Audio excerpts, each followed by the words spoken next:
দেখো, আমরা একসঙ্গে এক ক্লাসে পড়তাম তো, কাজেই তোমাদের কাছেও চন্দ্রশেখর দেব হলেও আমার কাছেও কিন্তু কলেজে সহপাঠী। ওর লেখাপত্র আমি সবই প্রায় পড়েছি, সব সময় যে একমত হয়েছি সেটাও নয়।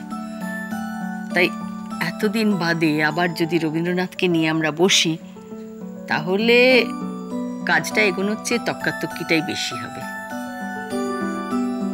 ভালো কথা, ও কি জানে যে রিসার্চের কাজটা তোমরা আমাকে করতে বলছো? না, এটা আসলে আমরা চ্যানেল থেকেই ডিসাইড করেছি। তাই এতেও তোর মতামত থাকতে পারে। নিশ্চয়ই পারেন, কিন্তু সবকিছুই যদি উনি ডিসাইড করলেন তাহলে চ্যানেলের কন্ট্রোল বলতে আর কি রইল। তুমি দুপুরবেলা এসছো তো? আমি আজ মাংস রান্না করেছি, লাঞ্চটা এখানেই করে যাও।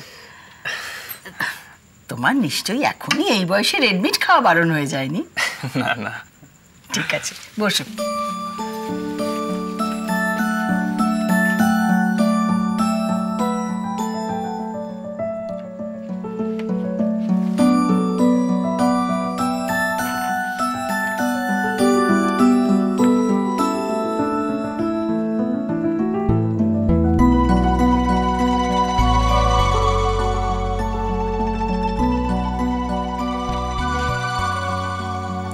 হ্যাঁ, হ্যালো স্যাম। কথা হলো। মনে হচ্ছে করবেন, কিন্তু এখন একটু কিন্তু আছে, আর একটু পটাতে হবে। হয়ে যাবে, ডোন্ট ওয়ারি। ওকে, রাখছি।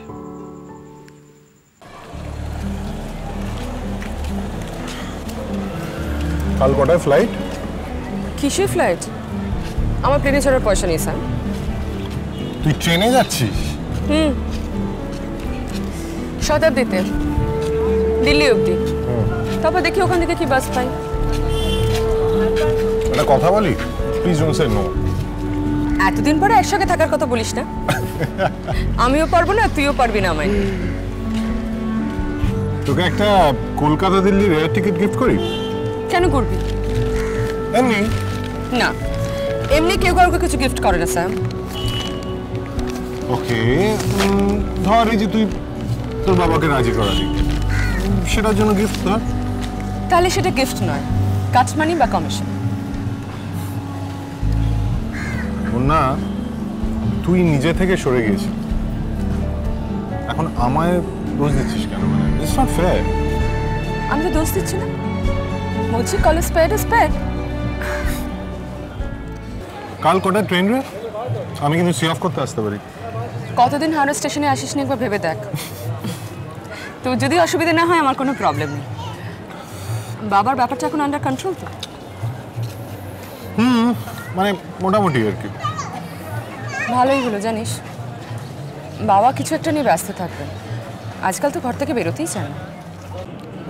একজন রিসার্চ কোঅর্ডিনেটর আছেন, তার সঙ্গে কথা হচ্ছে। মহিলা, তোর বাবার ক্লাসমেট ইনফ্যাক্ট। মহিলা ক্লাসমেট? কি নাম বলতো? কি একটা যেন, আই ফরগেট, দাঁড়া। হ্যাঁ, সুচরিতা সান্যাল নাকি, আমার ভুলও হতে পারে। সুচরিতা মাসি? তুই চিনিস নাকি? আরে কেন চিনবো না, কতবার এসেছেন আমাদের বাড়িতে। করিয়া রোডে থাকেন তো? সাবধান, দেয়ার এট লগার হেডস, কিন্তু কনস্ট্যান্টলি ঝগড়া করবে। তোর আর আমার মতো সবার সঙ্গে সব ঝগড়া করা যায় না স্যার। সব বন্ধুত্ব যেমন করা যায় না, সব ঝগড়াও করা যায় না। জানি। আচ্ছা একটা কথা বলতো সত্যি করে, আমার মতো ঝগড়া অন্য কারোর সঙ্গে করেছিস কোনোদিন? তার আগে তুই বল, আমার মতো বন্ধু তুই পেয়েছিস? সব কথার প্রশ্ন আর উত্তর জানা থাকলেও সবসময় বলা যায় না মুখ ফুটে। নাই বা হলো সব বলা। Fair enough. Why force it, right? আমি কাল থেকে স্টেশনে নিয়ে যাব আমার সঙ্গে।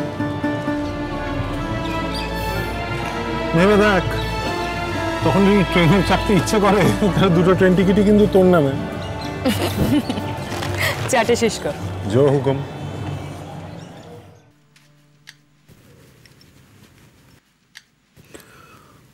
পুপে দিদি নাকি বাসা বদল করেছে বৌমা? না, বাসা বদল তো নয়, বুবাইয়ের ঘরটা খালি পড়ে আছে, ভাবলাম ওইখানে যদি পুপে এসে থাকে। ওই হলো, বাসা বদল মানে কি আর সবসময় অন্য বাড়িতে গিয়ে ওঠা? মানুষের নিজের জায়গাটুকুই তার বাসা, সেখান থেকে ঠাঁই নাড়া করলে পুপে দিদির কোনো অসুবিধা হবে না তো? না বাবা, আমি ওকে জিজ্ঞেস করেছি। অবশ্য আমার উচিত ছিল আপনার অনুমতি নিয়ে তারপর ওকে বলা। আপনি রাগ করবেন না বাবা। না না না, রাগ আমি করিনি। পুপে দিদির ওপর আমার অধিকার সত্যিই যদি থাকে, তোমারও ততটাই অধিকার। এ আপনি কি বলছেন বাবা? পুপের কাছে আপনি যে কি, সে কি আর আমরা জানি না? আপনি পুপের মা, বাবা, গুরু, সব কিছু। এমনকি রানীও সেটা জানে, বিশ্বাস করে। কারণ সেজ বৌমা জানে না যে পুপের জন্মের পর তুমি ওকে কিভাবে আগলে রেখেছ। সেটা তো আমিও পারতাম না বৌমা। তোমার শাশুড়ি মাও চলে গেলেন, তারপর তুমি নিজে থেকে আগ বাড়িয়ে যদি পুপেকে কোলে তুলে না নিতে, আমি তো তোমাকে জোর করতে পারতাম না বৌমা। বাবা, আমিও তো মা। রানীর তখন ওই অবস্থা, আমি কি দাঁড়িয়ে দাঁড়িয়ে দেখবো? এটা দাঁড়িয়ে দাঁড়িয়ে দেখারই যোগ বৌমা। কজন নিজে থেকে হাত বাড়িয়ে দিতে পারে? তুমি যা ঠিক করেছো তাই করো বৌমা। আর পুপে দিদিরও তো একটা প্রিভেসি দরকার ছিল। দেখো সেটা কেমন করে ব্যবস্থা হয়ে গেল। বিয়ের দিন কিছু ঠিক করেছেন বাবা? না, আমার নাতনিকে তো চেনো, তার মনটা যে কখন কোন দিকে কোন হাওয়ায় দুলে উঠবে সেটা নিশ্চিত করে বলা মুশকিল। দেখি কতদিনে তার মতি স্থির হয়। একটু আগে থেকে জানতে পারলে ভালো হয় বাবা। এই তো মনের অবস্থা দেখছেন, হঠাৎ করে সব জোগাড় যন্ত্র করতে হলে আগে থেকে তৈরি হতে তো হবে। তৈরি হওয়ার আর কি আছে বৌমা? তোমার শাশুড়ির গয়নাগুলো আছে, আর ওই বাকি জোগাড় যন্ত্র। না বাবা, ওরকম করে হয় নাকি? ও কি বানের জলে ভেসে এসেছে? মিনির বিয়েতে যা যা হয়েছিল, ওর বিয়ে তো সব হবে। ওর জ্যাঠারা দাঁড়িয়ে থেকে সব করবে, কেনাকাটা, তত্ত্ব, নেমন্তন্ন লিস্ট, কার্ড ছাপানো, খাওয়া দাওয়া। এই শেষ ব্যাপারে আমার একটা মতামত আছে বৌমা। হ্যাঁ বাবা, বলুন না। পুপের বিয়ের খাওয়াটা কিন্তু পুরোটাই দাদু ভাইয়ের দায়িত্ব। হ্যাঁ, তার জন্য অর্থকরী ব্যাপারটা আমরা নিশ্চয়ই দেখব, কিন্তু আমি কোনো কেটারারকে অর্ডার দিতে চাইছি না। না, এই ব্যাপারটা আমি দাদু ভাইয়ের সঙ্গে বসে পুরোটা ঠিক করব। কোথায় পাবেন বাবা তাকে? সে কি আর কোনোদিন ফিরবে? আদর করে ডাকলে ফিরবে না এমন করে তাকে তো তুমি মানুষ করনি বৌমা।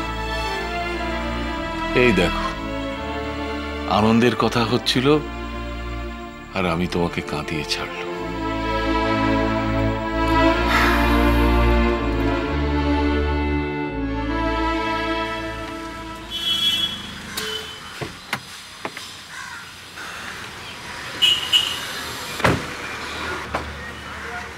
আসুন।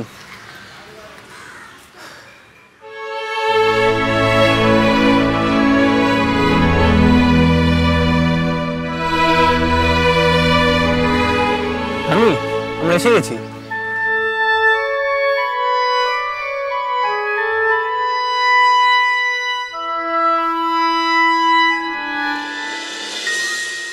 গানের